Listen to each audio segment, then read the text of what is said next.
Hello guys, this is May and welcome back to my YouTube channel.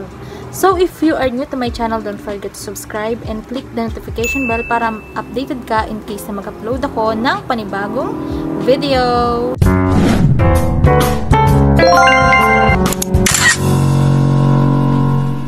For today's video guys, ay ituturo ko kayo kung paano nga ba maglagay ng thumbnail sa ating mga YouTube video. So guys, advantage na magkaroon tayo ng thumbnail sa ating mga YouTube videos para mas makagain pa tayo ng views at maging maganda yung flow ng mga contents natin, and para malaman agad ng viewers natin kung para saan talaga yung content natin.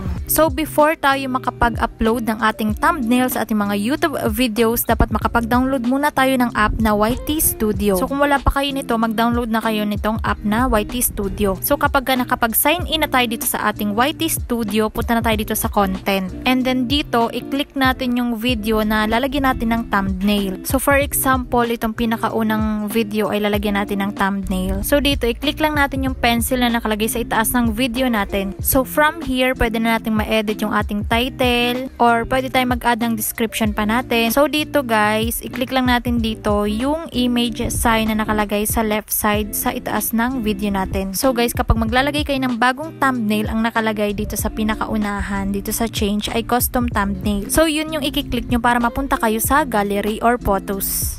Kapag nailagay na natin yung ating thumbnail, i-click lang natin itong select. And then after natin ma-select, save na natin. So ganun lang kadali.